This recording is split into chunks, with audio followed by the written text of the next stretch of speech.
Good morning, everyone. Linda Reed-Enever, and welcome back to another Tips Tuesday session.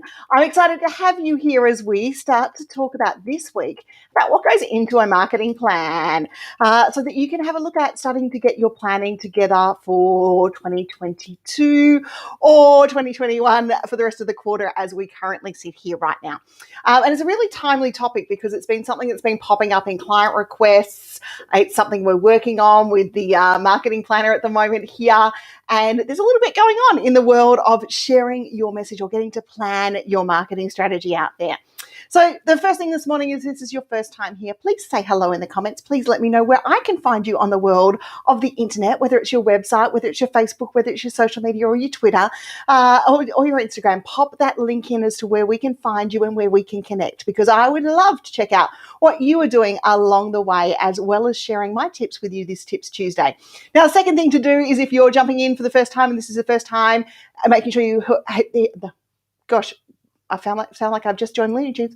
If this is your first time tuning in for a Tips Tuesday session and you think you might like it, give me a thumbs up. Let me know that you're liking looking at what's putting in a marketing plan. And if you want to catch these on a regular basis, make sure you subscribe either to my newsletter and you'll get the replays, or subscribe to the channel you are watching me on right now, so that you can be alerted when I'm about to go live. And I normally do these about 9:30 every Tuesday morning. So just in case you are looking at where you can engage with me on a Tips Tuesday session.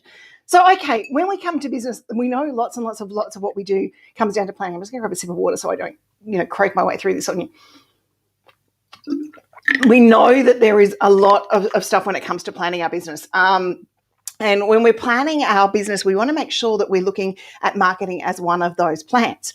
Now, it can be very overwhelming. It can be very time consuming because you've got marketing coaches out there like me going, hey, give short form video a try, give long form video a try, give blog posting a try, give social media posting a try, and it can get a little bit overwhelming. So I thought today we'll pare things back a bit and we'll go about through the foundations about what you need to have in your marketing plan. So the first thing that I suggest to all clients who are looking at doing a marketing plan is to look at it in a year or a quarterly event.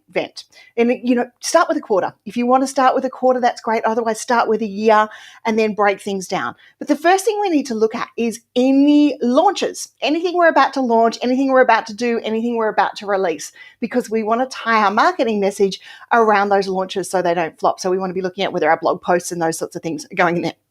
So we need to look at key dates, and our key dates include things like launches, things like news, new things that are happening, things like trade shows that we might be going to, things like the guest speaking opportunities if you're guest speaking and you're speaking somewhere, because you do a little bit of marketing to help promote that so that you can build your profile and you can also show your audience you're an expert within your field.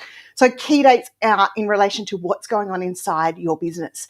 And that includes if you close, if you're going to open, if you ramp up and it's one of your busy seasons, you want to have all of those key dates in there so that you can time your marketing message around it. Because if you close or if you're going to be busy and you've got restricted times, you want to make sure that your marketing message over that time covers that, or it maybe goes into something that doesn't require as much one-to-one and it goes into something that maybe is a little bit of one-to-two. The other thing inside a marketing plan that we need to look at is the key dates around us that are going to affect what we do, or that we can tie into marketing messages. And there are lots of international days that you can tie into with your marketing message. So you can have a look at those things. And we've just had Are You OK Day go along. So it's a really good one time to show your mental health commitment. There's some promotions coming up with Black Friday and Cyber Monday that you can tap into as well. So it's about having a look at key dates that are industry related and key dates that are also related to what's in the field. And key dates come into place from what's in the field as well, about what's going on in the general world as well, around making sure that we're not trying to put our marketing message out there when people aren't going to be open to receiving it. So, Christmas Day and those sorts of things. So we want to make sure that inside our plan, we've planned for the fact that Christmas is going to be quiet. Or if we think our audience is going to be hyper engaged and looking for content over that period, like the media does between Christmas and New Year, then we want to make sure that we've got some content that we can share over that period from there. So we've talked about launches, we've talked about key dates. The other thing that we need to consider when we're putting into our marketing plan is any events or that we might be attending. So any events or workshops that we might be running or attending, and we put that into a calendar view, because having that in that calendar view, you're able to go, okay, well, now I know how I've got to break my marketing message down. I know what's going to affect me.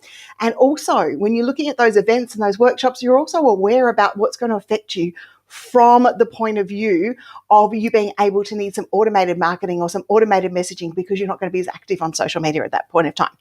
Okay, and then it comes into the content. So what are we going to share? And the content comes into creating plans for blog posts, creating plans for newsletters, creating a theme for the social media for a particular month, looking at your video and your newsletter content and when that's going to go out, and trying to get them all to mash, trying to get them all to line to go through that marketing plan. So if you create a blog post or you're starting to plan out your blog post for the year, and this is where the marketing planner we're working on now really comes into place. It's got a blog plan in there for you, and you start to put in the topic, and then you work out what your branch off topics are, and you work off your subtopics and what content have you already got that links to it. And the same when you're putting videos together. What have I got that already links to it? Or what have I got that creates the foundation of being able to create a video?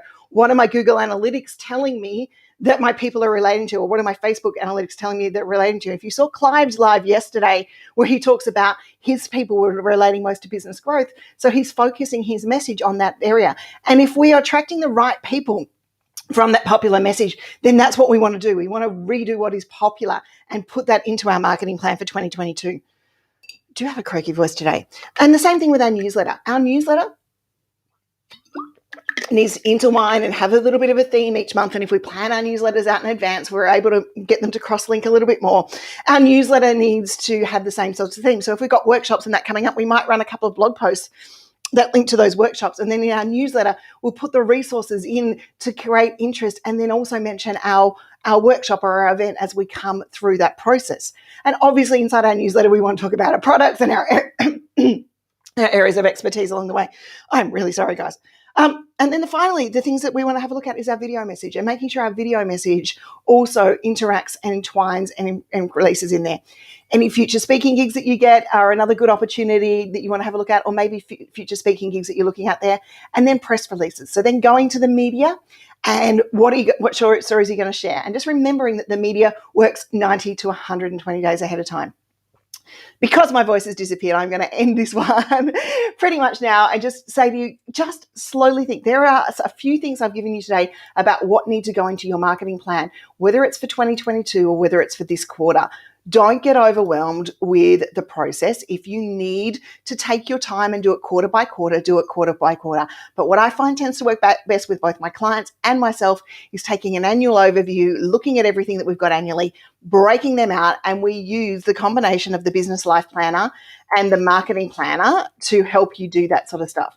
And the reason we do this is because it really just does help people connect along the way. So I'm going to put the marketing planner link in here, and I'm going to grab you the business life planner. I don't think it's on my website yet. It'll be back on my website very, very shortly. The marketing planner link is in there for you, for those of you who want to get it, but give me half an hour and I'll get the business life planner for 2022 up there as well. And the whole thing is about setting those goals, breaking those goals down into actionable tasks, programming where you can inside that marketing plan, and then working with your newsletters and your blog posts to make, and video content and social posts to make sure that the messages can grow it month on month so that you're able to meet those milestones of launches, of new product releases and sales targets along the way. Thank you for joining me for this Tips Tuesday session. If you would like to see more, make sure you give me a thumbs up, make sure you like and subscribe, and I'll be back next week with more marketing tips for you and your business.